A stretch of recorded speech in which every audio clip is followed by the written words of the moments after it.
வலிந்து காணாமலாக்கப்பட்ட உறவுகளுக்காக போராட்ட களத்தில் அனைவரும் ஒன்று கூடி வர வேண்டும் என்று பல்கலைக்கழக மாணவர் ஒன்றியம் கேட்டுக்கொண்டுள்ளது. இது குறித்து யாழ்ப்பாண ஊடக அமையத்தில் அவர்கள் கருத்து வெளியிட்ட போது, வடக்கு கிழக்கு தமிழர் தாயக பகுதியிலே யுத்தம் ஆரம்பிக்கப்பட்டு தற்காலம் வரையிலும் பல்வேறுபட்ட ஆக்கிரமிப்புகளுக்கு தமிழர் தாயகமானது முகம் கொடுத்து வருவதோடு அந்த காலப்பகுதியிலேயே தமது உறவுகள் காணாமலாக்கப்பட்டதோடு தொடர்ச்சியாக இன்றளவும் அவர்களது உறவினர்கள் அவர்களை தேடிக்கொண்டிருக்கின்றார்கள். அதில் நிறைய தாய்மார்கள் இறந்தும் கூட போயுள்ளார்கள். இன்றும் நம் மக்கள் வாழ்கின்ற நிலப்பகுதியில் திட்டமிட்ட நில ஆக்கிரமிப்புகள், சிங்கள பௌத்தமயமாக்கல், தமிழர்களுடைய பூர்வீக காணிகள் விடுவிக்கப்படாமை என அதிகார ரீதியாக தமிழ் மக்கள் தொடர்ந்தும் அடக்கப்பட்டும் ஒடுக்கப்பட்டும் வருகின்றமையானது தமிழ் பேசும் மக்களுக்கான நீதி இந்த நாட்டில் தொடர் சவாலுக்கு உட்படுத்தப்பட்டிருக்கின்றமையே குறிக்கின்றது. தமிழ் மக்கள் தங்கள் தாயக பகுதியில் அரசியல், கலாசார, பொருளாதார ரீதியாக ஒடுக்கப்படுவதையும் தமக்கான நீதி மறுக்கப்படுவதையும் நாம் உரத்து சொல்வதே போராட்டங்களின் தார்மீக நோக்கமாகும். இன்றளவும் தமிழர்களின் நிலங்கள் இராணுவத்தின் ஆக்கிரமிப்புக்குள்ளேயே இருக்கின்றன.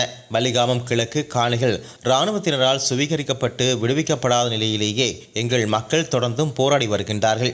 இந்த நிலையில் முந்தையன்கட்டு கொலை சம்பவத்தோடு தொடர்பட்ட இராணுவத்தினர் பிணையில் விடுவிக்கப்பட்டமை அரசினுடைய சர்வாதிகார தன்மையிலேயே வெளிப்படுத்துகின்றது. தமிழ் மக்கள் கேட்பதற்கு யாருமற்ற ஏதிலிகளாக சொந்த நிலத்திலேயே வாழ்ந்து வருகின்றார்கள்.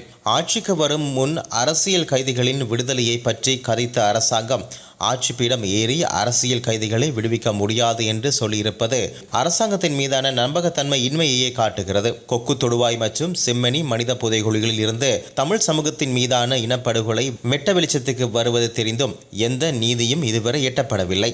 மனித புதைகுழி பற்றி சமூகத்திற்கு வெளிப்படுத்தும் ஊடகவியலாளர்கள் பயங்கரவாத தடுப்பு பிரிவினரால் தொடர்ந்து விசாரணைக்குட்படுத்தப்படுவதும், தங்கள் சொந்த நிலங்களுக்காக போராடுபவர்கள் புலனாய்வு துறையினரின் விசாரணைக்கு உட்படுத்தப்படுவதும் அதிகாரத்தின் அதி உச்ச கொடூர போக்கையே காட்டுகின்றது. இந்த வேளையில் வீதியெங்கும் தங்களின் பிள்ளைகளின் புகைப்படங்களோடு காணாமலாக்கப்பட்டவர்களின் உறவினர்கள் எந்தவித நீதியுமற்று போராடி வருகின்றார்கள். யுத்தம் முடிந்து 16 ஆண்டுகள் கடந்தும் இன்றளவும் நீதிக்கான தவிப்புகள் தணியப்படவில்லை. அவர்களுக்கான நீதி மாறி மாறி வரும் எந்த ஒரு அரசாங்கத்தாலும் வழங்கப்படவில்லை. இதனாலேயே எதிர்வரும் 30ஆம் தேதி சனிக்கிழமை அன்று வடக்கு கிழக்கு வலிந்து காணாமலாக்கப்பட்ட உறவினர்களின் சங்கம் தங்கள் பிள்ளைகளை தேடி சர்வதேச நீதி விசாரணை கோரி போராட முனைந்துள்ளார்கள். வடக்கில் கிட்டு பூங்காவிலிருந்து செம்மணி வரையிலும், கிழக்கில் கல்லடி பாலத்திலிருந்து காந்தி பூங்கா வரையிலும் சர்வதேச நீதிக்கான மாபெரும் கவன ஈர்ப்பு போராட்டத்தை நடத்துவதற்கு தீர்மானித்துள்ளார்கள்.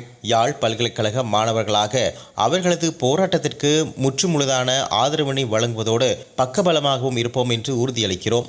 வடக்கு கிழக்கு வாழ் தமிழர் தேசமாக போராட்ட களத்தில் நாங்கள் அணி திரள வேண்டும் என்ற கோரிக்கை வைப்பதோடு, இந்திய அரசியலில் ஆர்வம் செலுத்தும் எங்கள் தமிழ் இளம் தலைமுறையினர் எங்கள் மக்களின் பிரச்சனைகளில் பெரிதும் அக்கறையின்றி இருப்பது மன வருத்தத்துக்கு உரிய விடயமாகவே காணப்படுகிறது. எனவே எங்கள் நிலத்தினுடைய அரசியலை புரிந்து கொண்டு எங்கள் மக்களுக்காக, காணாமலாக்கப்பட்ட எங்களுடைய உறவுகளுக்காக போராட்ட களத்தில் அனைவரும் ஒன்று கூடி வர வேண்டும் என்று பல்கலைக்கழக மாணவர் ஒன்றியமாக கோரிக்கை விடுக்கிறோம்.